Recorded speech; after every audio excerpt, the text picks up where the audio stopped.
La capacidad global de electrólisis supera ya el gigavatio de potencia. Además, otros 12 han superado ya la decisión final de inversión, lo que pone ahora la presión sobre los fabricantes para entregar sus productos en tiempo y forma.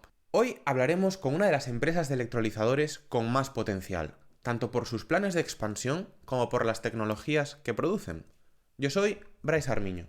Y yo soy Javier Pollos. Bienvenidos al podcast del hidrógeno, un espacio de Atlanti, donde te ayudamos a desarrollar proyectos de hidrógeno renovable prestando servicios de consultoría, ingeniería, preparación de ayudas y formación. ¡Empezamos!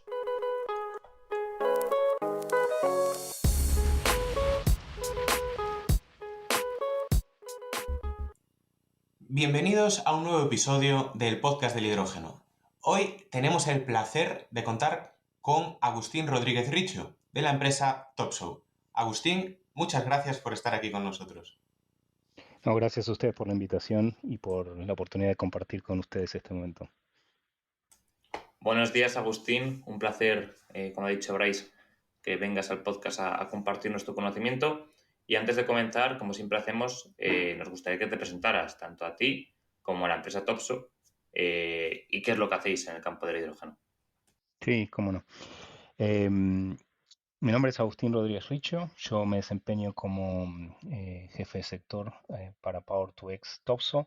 Esto es dentro del equipo de desarrollo de mercados, en el cual nos enfocamos en segmentar los clientes, en entender dónde hay que priorizar, qué mercados priorizar y un poco siguiendo las trends y qué es lo que se viene en el mundo del hidrógeno, que está siempre cambiando, ¿no? Y está siempre evolucionando y hay que seguirle el ritmo, que no es fácil.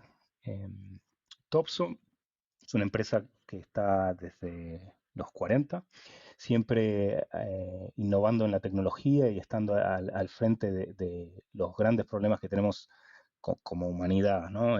Por ahí en los 40, después de la guerra, de la Segunda Guerra, estaba más relacionado con la comida y el incremento de la población, y entonces Topsoe se dedicó a desarrollar toda la tecnología para amoníaco, y en eso seguimos siendo líderes desde entonces.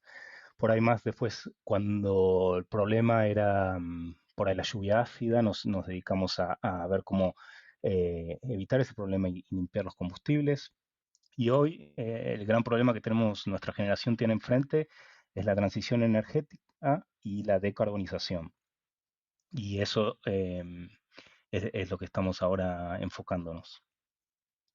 Entonces, desde la tecnología para Power2X, ofrecemos lo que siempre ofrecimos, que es metanol y amonia, eh, en los equipos para hacer todo ese proceso químico. Y nosotros desde los 80 empezamos a desarrollar celdas de combustibles. Pero después el mercado nunca, celda de combustible de hidrógeno, ¿no? Y el mercado nunca despegó, con lo cual eso quedó un poco ahí a la espera de que el mercado pasara. Pero se desarrolló un montón de tecnología, un montón de patentes que de algún modo los electrolizadores eh, pueden tomar esa tecnología y ese funcionamiento del hacer de combustible, revertirlo. Lo estoy simplificando mucho, ¿no? Pero se puede revertir, y que Topsoe pudo tan rápido dar vuelta a esta situación de fuel cells a pasar a electrolizadores. Y eso fue alrededor del 2015 que empezamos de vuelta con el hidrógeno y los electrolizadores. Y ahora, bueno, estamos armando una planta acá en Dinamarca para empezar a fabricar los primeros electrolizadores a gran escala. Sí, precisamente de eso es lo que queremos hablar hoy. Habéis tenido una trayectoria, como comentas, por diferentes tecnologías a lo largo de la historia, pero nos gustaría empezar por la electrólisis SOI, una Ujú. electrólisis que se caracteriza por ese aprovechamiento del calor, que es crucial para reducir ese consumo eléctrico que muchas veces es un gran inconveniente, ¿no? ¿Puedes explicarnos cómo se aporta este calor, de qué forma y cómo se logra ese aprovechamiento de temperatura, etcétera? Sí, sí, cómo no. Sí, eso es una de las grandes diferencias. O sea, operan a alta temperatura. Esta temperatura es alrededor de 750 grados Celsius, ¿no?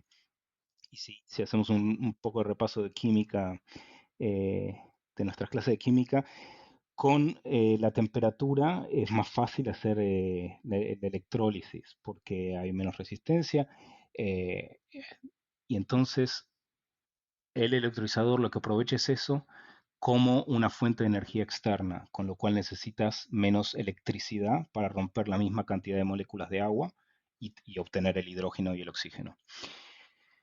Esa es la gran diferencia en las tecnologías y es el por qué el SOEC es más eficiente. Quiere decir que necesitamos, para producir la misma cantidad de hidrógeno, menos electricidad. Claro que no es que viene de la nada, esta energía extra que le ponemos al sistema, tenés dos opciones, o la tomás o la convertís electricidad en calor, o la tomás de una fuente externa. Esta fuente externa puede ser, por lo general, es de desperdicio, o sea, es calor que de otra forma se hubiese desperdiciado, puede ser algún proceso químico, como puede ser la producción de amoníaco, que es exotérmica, con lo cual tiene remanente de calor, y entonces este calor, en vez de simplemente que se disipe, haces un loopback al electrolizador, pero puede ser también otro proceso que no esté ligado a la producción del hidrógeno, puede ser que estés en una, no sé, una fábrica de cemento, de acero, entonces incorporas este calor al electrolizador y eso hace que necesites menos energía para romper las moléculas. Y esa es la gran ventaja y cómo lo puedes aprovechar también. Una cosa que siempre surge, una de las preguntas que siempre nos hacen es cuán lejos puede estar el electrolizador de esta fuente de calor, ¿no? Porque por ahí tiene que estar en el mismo lugar, en el mismo predio, cerca 1 kilómetro, 2. Hoy en día con la tecnología que tenemos en caños, ¿no? de aislación y soterrarlos, depende de un montón de condiciones, obviamente que añade costos, pero no hay una gran limitación, ¿no? Obviamente lo queremos cerca para reducir los costos y las pérdidas de calores, pero este puede ser un radio de 10 kilómetros tranquilo si está soterrado. Y aquí, Agustín, bueno, lógicamente esta distancia, ¿no? Es para no perder esa temperatura, ese calor. Claro, bueno, aquí ya habíamos traído en su momento también al gran Marc Turel, que nos había hablado de una forma pues, muy fundamental, ¿no? de la tecnología SOEL, casi a nivel atómico, pero sí que es interesante llegar a las empresas, a los que de verdad estáis implementando esto a nivel industrial y tener estos datos, porque tú lo has dicho, 10 kilómetros, porque bueno, no podemos permitirnos una pérdida de calor significativa.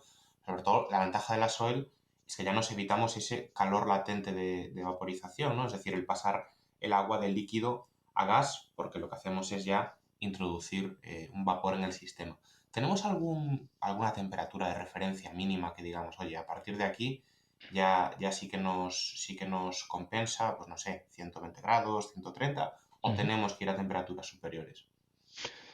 No, como nosotros lo condensamos, obviamente cuanto más alta sea la temperatura, mejor, o sea, más energía es un poquito más eficiente el proceso, pero con 5 bar y 155 grados Celsius es suficiente para nosotros, con lo cual no necesitamos un calor o un calor de gran grado. Eh, Ujú.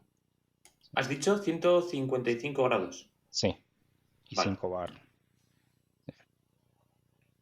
Sí, con lo cual obviamente si tenemos algunos procesos por ahí lo tienen a 300 grados, estamos hablando con algunos, y sí, lo podemos tomar. Si lo tienen a 55, 155 está bien, eso no es un problema. Vale. Y luego otra cuestión que también lo has dejado caer es la posibilidad de alimentar al electrolizador, digamos, con agua en estado atmosférico, llamémosle así, y hacer ese calentamiento previo por medio de resistencias eléctricas o bombas de calor o lo que sea. Eso lo he entendido bien. Sí, claro, nosotros también, si no existe esta integración de calor, eh, igual nosotros tenemos que operar a la alta temperatura, con lo cual deberíamos elevar la temperatura del agua, ¿no? Y vaporizarlo. Ujú. O sea, El SOIC ya de por sí es más eficiente que las otras tecnologías de baja temperatura, 20%. Y esta opción, porque al final de cuentas es una opción de integrar el calor, hace que sea aún más eficiente y nosotros estimamos que es un 10%. Vale, vale, vale. O sea, nosotros ya de por sí, incluso teniendo que hacer digamos, ese calentamiento eléctrico, seríamos un 20% más eficientes que con la PEM o la alcalina. Y Ujú. después, si podemos integrar el calor, sería un 10% adicional. O sea, podemos llegar a ser hasta un 30% más eficientes, digamos, tal como están las cosas hoy en día. Sí, exacto. Qué bueno, qué bueno.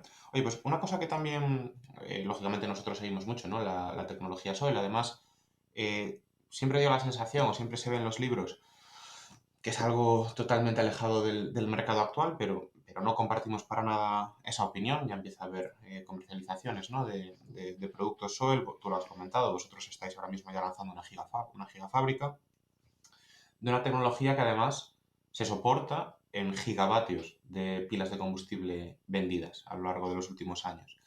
Pero sí que es cierto que no está acostumbrada a trabajar como le vamos a reclamar una operabilidad pues, en regímenes intermitentes, fluctuaciones de potencia, arranca para, y ahí existe un desafío de durabilidad, ¿verdad? O sea, sabemos que no presenta las mismas condiciones que de otras tecnologías. No sé qué nos puedes decir de esto, también si puedes destacar un poco por qué esa vida útil de la SOIL en estas condiciones siempre tiende a ser inferior a la de sus homólogas, tanto la PEM como la alcalina, bueno, ¿qué es lo que estáis viendo también para superarlo? Sí, un poco sobre la durabilidad de las stacks. Las stacks son diferentes, los materiales son diferentes, no usamos tanto materiales raros, no usamos PFAs, eh, y podés pensar que son como cerámicos, entonces esto afecta la durabilidad. Nosotros, las nuestras, duran entre 3 y 4 años, depende de su modo de uso. Estamos trabajando para que esto se mejore y se espera que eso es lo que hoy, 2023, fin de 2023, podemos em, garantizar, ¿no? Y a futuro esperamos que esto se vaya mejorando. Em, Obviamente que con el uso, esto es en función del uso, ¿no? Cuanto más lo usas, más se deteriora. Las nuestras no se degradan, podemos pensar que no se degradan porque hay una degradación que es mínima, es muy, muy, muy chiquita, pero como trabajamos a alta temperatura podemos compensar esa ineficiencia que genera la degradación con temperatura y al final es como si no existiera tal degradación. Eso es una de las diferencias. Esto luego fallan, ¿no? Las celdas, y ahí hay que cambiarlas. Ahora bien, incluso con el costo extra que por ahí tiene comparado con cambiar otras tecnologías, otras stacks, porque las tenés que cambiar más frecuentemente. Incluso con eso, el ahorro que se genera con la mayor eficiencia que tiene la SOI hace que cuando ves un business case completo, ¿no? de la vida de una planta de 20, 30 años, aún siga siendo conveniente desde un punto de vista económico. Si no, para las SOIC o de alta temperatura no habría un business case. Así que en el futuro esto se va a mejorar. Sí, agrega unos costos, pero que está más sobrecompensado por, el, por la eficiencia que logramos. Ujú.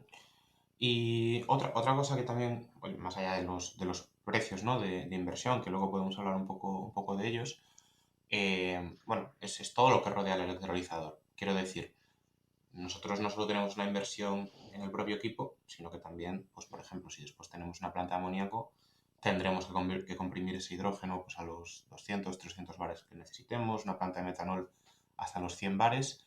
Y claro, eso influye mucho también para el dimensionamiento de ese compresor, la presión de salida de la electrólisis, ¿no? ¿Cuál es la máxima presión que pueden tener estos sistemas? Es decir, un sistema Soil, ¿a qué presión puede estar generando el hidrógeno? Sí, nosotros estamos, el output está a 2 bares, y eso es más o menos el estándar de los SOIC. Sí, hay las otras tecnologías por ahí, alcalino presurizado, ¿no? Tiene esa ventaja. Y al final, lo que termina pasando cuando es desde un punto de vista del proyecto completo, es comparación de compresión, o sea, el costo del CAPEX del compresor para llevarlo de 2 a los 100 bares que mencionabas. Requerís cierto CAPEX y requerís cierto OPEX y consumo eléctrico, y eso tiene un costo. Y eso tiene que ser comparado contra el output de los alcalinos que por ahí, de presurizados, por ahí tienen 30 bares, para decir un número, y comprimir de 30 a 100 necesitas menos CAPEX y menos OPEX, con lo cual hay que hacer esa comparación cuando es un business case. Eh, Vale, vale, Importante vale. comparar el ciclo completo de vida de estas plantas y, y bueno, y la eficiencia en este caso va a terminar compensando eso desde un punto de vista económico, ¿no? Ok. Y hablando del punto de vista económico, ¿no? Ya lo has mencionado, que a pesar de que la tecnología Soil es, es más cara, sí que tiene más eficiencia y por tanto sí que suele ser más conveniente usarla cuando tienes aporte de calor, cuando tienes ciertas características del proyecto que la hacen ideal. Respecto a Topso, perdón, ¿qué planes tenéis de precios a futuros con esta tecnología? ¿Nos puedes dar un rango de mejoras en el precio? ¿Cómo planeáis, si a través de producción en cadena o otro tipo de mecanismos, reducir esos precios y hacer la tecnología más asequible? Sí, o sea, hoy nosotros todo lo que fabricamos, ¿no? De tecnología de SOIC está hecho en una especie de laboratorio, ¿no? En nuestro R&D department y es un proceso bastante manual eh, porque no salió de un laboratorio, ¿no? Generando la patente, la tecnología y estamos en este proceso de hacer eh, el scale up de esta tecnología. Entonces, el precio de hoy, que por ahí manufacturamos muy manual es uno, y vemos que cuando en el 2025 ya empecemos con la producción en serie de estos componentes, de las stacks, dramáticamente. Cuando es una fábrica de estas, está muy robotizada, es como una fábrica de autos, ¿no? Se van poniendo distintas piezas, va pasando por una cinta, etcétera, con lo cual se va moviendo la stack y va pasando por distintas fases hasta que sale al final de la cadena. Y esto hace que trabaje 24/7, hace que los robots hagan el proceso mucho más eficiente, más rápido, con lo cual se espera que los precios bajen dramáticamente. Sí.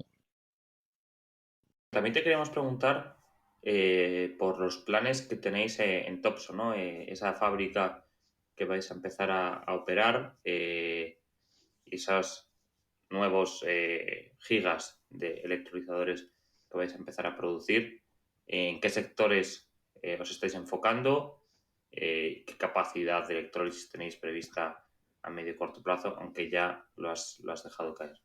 Sí, sí, esta fábrica que estamos es la primera de muchas. Es de 500 megawatts por año, expandible hasta 5 gigawatts por año. Este es en Dinamarca.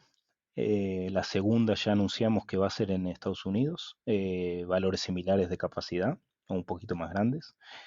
Estamos definiendo bien la capacidad y en dónde en Estados Unidos, pero nosotros un poco seguimos la demanda, entonces va a haber una tercera, cuarta, quinta fábrica, siguiendo en función, si la demanda crece, nosotros crecemos o nuestras fábricas van a tener que crecer para suplir esa demanda.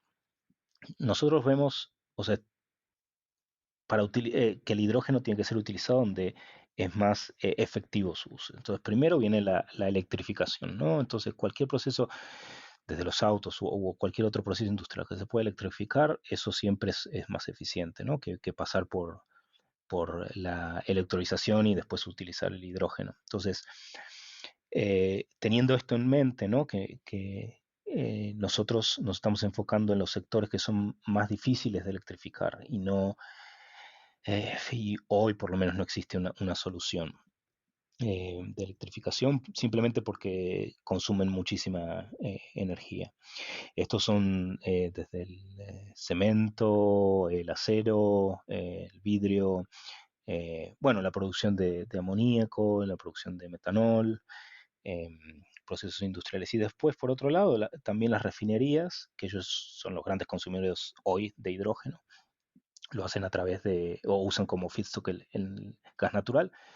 Eventualmente, o el primer paso para la decarbonización de esas refinerías es transformar esa producción de hidrógeno a electrólisis. Entonces también, siendo que la refinería también puede aprovechar calores de desperdicio, ¿no? Esos son los focos nuestros. Pues no son pocos, Agustín. No. No Y es pequeño el mercado. sí, sí, es grande y está creciendo constantemente, con lo cual es positivo. A mí lo que me alucina de Topso, Agustín, es cómo parece que todo vuestro desarrollo a lo largo de los últimos 80 años ha venido a converger en muchos de los elementos más importantes que va a tener el sector del Power to X en el futuro. Amoníaco, metanol, química y electrólisis SOEL. Y cómo todos ellos tienen unas sinergias entre ellos mismos enormes, enormes. Ujú, Y yo quería también empezar a orientar un poco también la conversación hacia esto, ujú, porque, bueno, tú lo has comentado, tenéis mucha experiencia en metanol, amoníaco, fósil, en el convencional, digamos, pero también ahora estáis empezando a comercializar electrólisis SOEL, ¿no?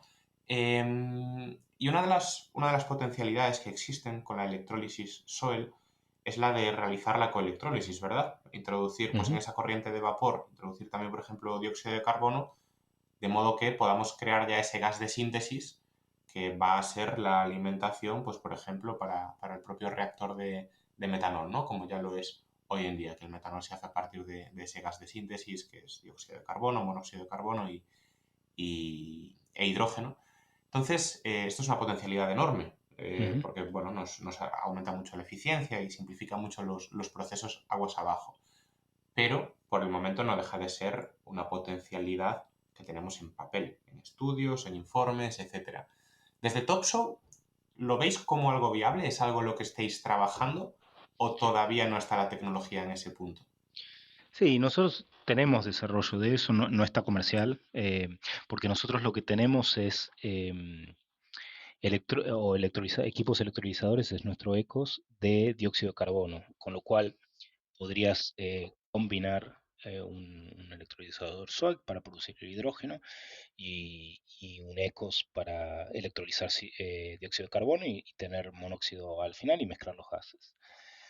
Nosotros también tenemos para el reverse. Espera, ¿puedes profundizar un poco más en ese electrolizador de dióxido de carbono que yo no lo tengo Sí, fichado? sí, funciona similar al de agua.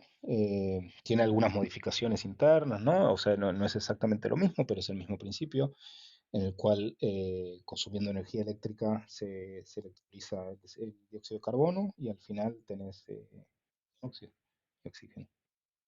Es lo mismo. Y ya los tenéis, o sea, son cosas que ya estáis vendiendo hoy en día. Sí, sí. De hecho, hay una planta en Ohio, en Estados Unidos, que produce el monóxido de carbono de esta manera. Sí. Así que sí, esto ya es comercial y ya hemos vendido estos, sí.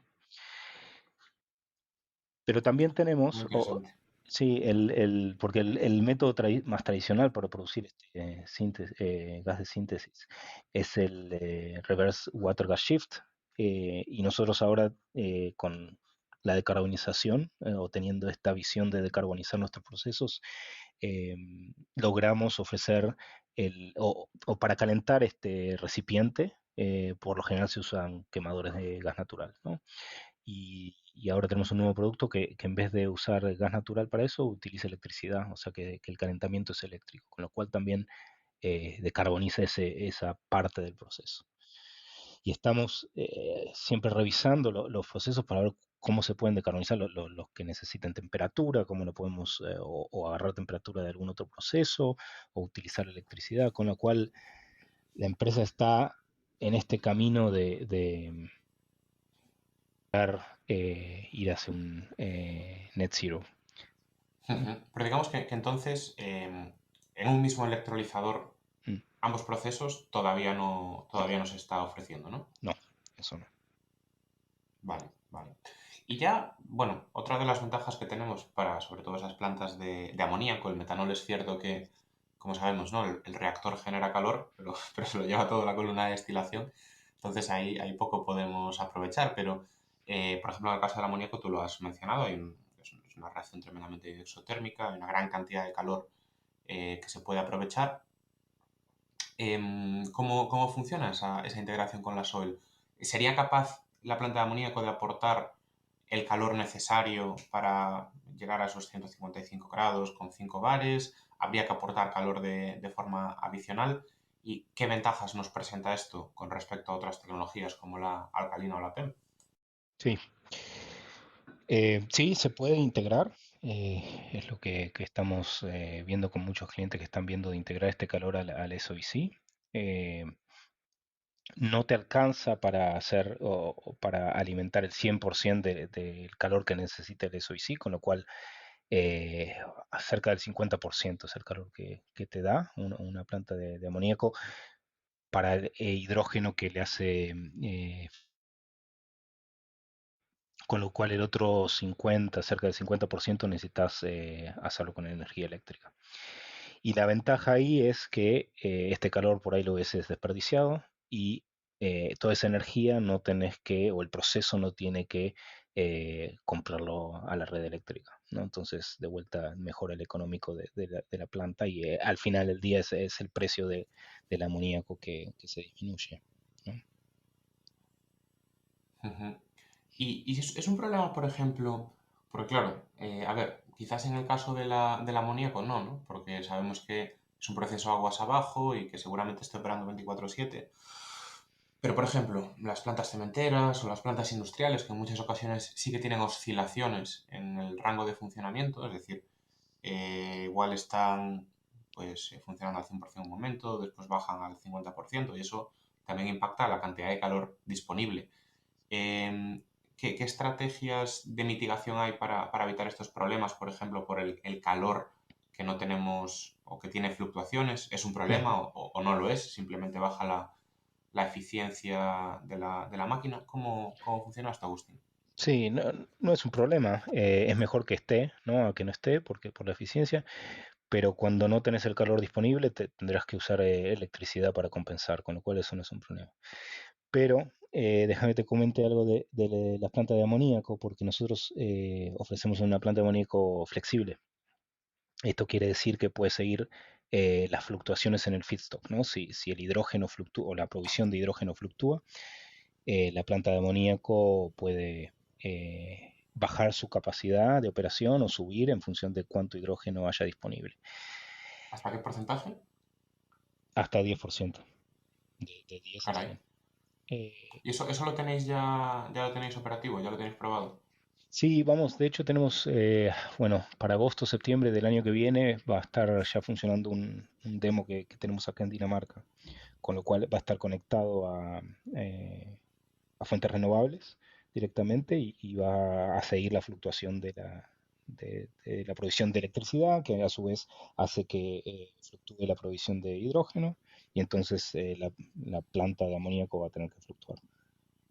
Con lo cual, Y esto con un sí. único reactor. O sea, ¿es un único reactor que da esa flexibilidad o es que se divide en más de un reactor? No, ese es el reactor, un reactor. Con lo cual, Qué bueno. sí, de vuelta estamos tratando de adaptarnos, ¿no? A adaptar los procesos a la decarbonización, pero a los requerimientos del proceso nuevo, que es que el hidrógeno en este caso no está 100% disponible del tiempo. Así que los equipos van a ser cada vez más flexibles, eso es a donde vamos. En este caso es el amoníaco que hicimos flexible. El equipo del electrolizador es flexible, podés hacer subir o bajar la capacidad que produce, pero a la vez, o sea, el equipo nuestro, imagínate, es un container, como si fuese de barco, de 40 pies, y arriba tenés 12 módulos, si querés, o cores, que le decimos, donde están las stacks. Entonces vos puedes operar estas individualmente, ¿no? Y imagínate, esos 12 cores son 5 megawatts, pero después podés poner la cantidad que necesites en paralelo, ¿no? Ujú. Entonces, y después vos lo puedes operar independientemente, entonces si vos necesitas, tenés varias opciones, pero por ejemplo puedes apagar un core, uno de 12, ¿no? O puedes apagar más, y esto puede ser completamente enfriándolo, o puede ser manteniéndolo en un hot standby, ¿no? Que esté permanentemente Ajá. caliente, o sea que está listo para que cuando necesites utilizarlo lo puedas usar. Obviamente esto viene con un gasto energético que es precisamente mantenerlo caliente. ¿Qué Em, puede ser más o menos? sí, ¿Tienes un porcentaje de lo que puede implicar? alrededor de un 5% de la capacidad, eh, con lo cual no es ¿Y tanto, ese pero gasto sería gasto en forma de calor, en forma de electricidad? sí, electricidad, porque vas a tener que transformar electricidad en calor para mantenerlo caliente. Pero eso es lo que te permite, o sea, ¿cuál es la ventaja de hot standby versus cold? Es que puedes hacer el ramp up en 15 minutos desde ese hot standby hasta el 100%, tenés 15 minutos y lo tenés andando al 100%. Con lo cual te permite reaccionar al forecast de viento o de solar que tengas. Totalmente. ¿Y desde el frío cuánto tarda? Y ahí es un poco más, son unas 6 horas en llevarlo al 100%. Y el tema la razón es que, recordemos, son cerámicos, entonces queremos calentarlo, pero queremos calentarlo gradualmente para proteger la stack, ¿no?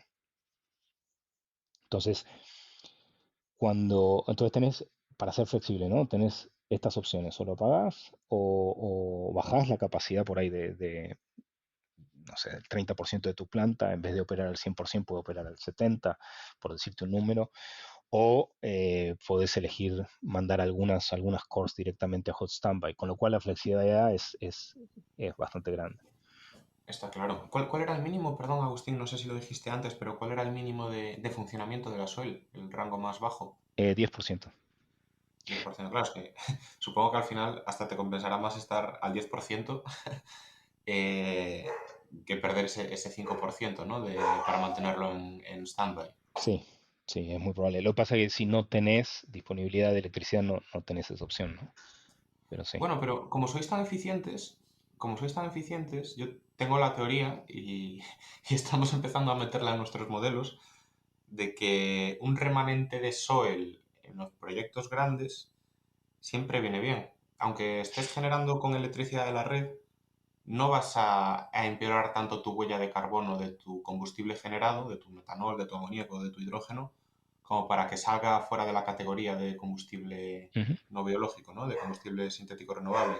Entonces ahí me parece algo muy interesante a estudiar con esta flexibilidad que estás contando. Pero claro, escoges o tirar un 5% de tu energía o estar al 10% pero generando un poquito. Aunque sea un poquito, ya es algo que te quita almacenamientos posteriores, que te quita exigencias de flexibilidad a los procesos químicos aguas abajo.